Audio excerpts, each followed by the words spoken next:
इस वीडियो में हम क्लास 12th में बायोलॉजी के फर्स्ट चैप्टर यानी कि sexual reproduction in angiospermic plant या sexual reproduction in flowering plant उसके बारे में डिस्कस करेंगे। ये 12th क्लास के बायोलॉजी का पहला चैप्टर है। Sexual reproduction in angiospermic plant. Angiospermic plant किसे कहेंगे या आवर्तबीजी पादप किसे कहते हैं, याद रखिए।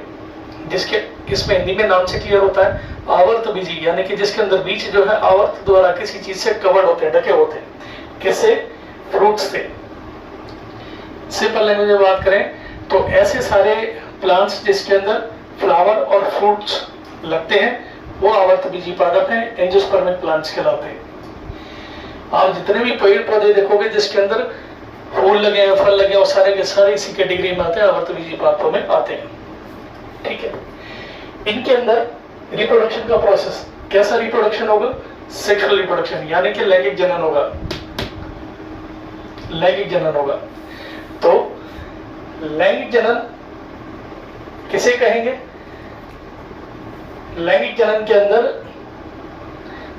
दो विपरीत लिंग के प्राणी भाग लेते हैं, या बात करें इंग्लिश में तो in this type of reproduction two individual of opposite sex are involve, that is known as sexual reproduction.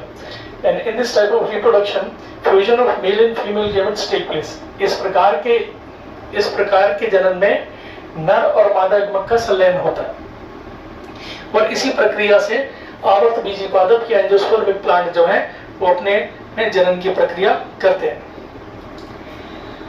अब लैंगिक जनन या एंजियोस्पर्मिक प्लांट के अंदर जो सेक्सुअल रिप्रोडक्शन है वो कहां पर होगा, कौन से पार्ट में होता है? प्लांट के अंदर कौन सा पार्ट है जो कि सेक्सुअल रिप्रोडक्शन के लिए रिस्पॉन्सिबल है? तो होता है फ्लावर, यानी कि फूल।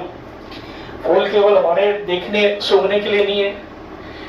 एंजियोस्पर्मिक प्लांट के अंदर जो रिप्रोडक्टिव ऑर्गन है वो फ्लावर है। फ्लावर के अंदर रिप्रोडक्शन होता है। ठीक है। एक टिपिकल फ्लावर के अंदर 4 होल होते हैं या 4 चक्र होते हैं। Calyx, corolla, androecium, gynoecium. Hindi में कहें तो बाह्य दलपुंज, दलपुंज, पुमंग और जायांग। ठीक है।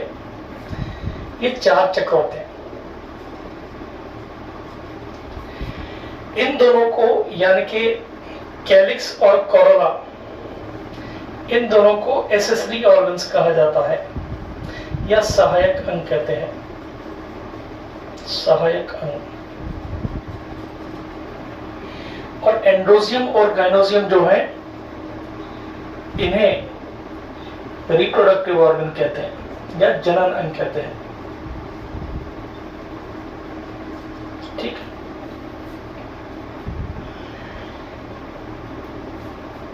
जब भी किसी एक फ्लावर को देखते हैं, अभी इसका डायग्राम भी ड्रॉ करके दिखाएंगे। जब भी किसी फ्लावर को देखा जाता है तो इस फ्लावर के अंदर सबसे अंदर का यानी कि सबसे इनर होल जो होता है वो है गाइनोजियम, यानी कि जायांग। उस जायांग की जो इकाई है, इसकी एक जो यूनिट है वो कहलाती है पिस्टिल या कार्प। एंड्रोजियम की यूनिट जो है वो कहलाती है स्टेमन।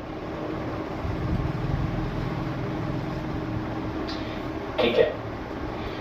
स्टेमन को हिंदी के अंदर पुंकेसर कहेंगे और पिस्टिल इसे स्त्री केसर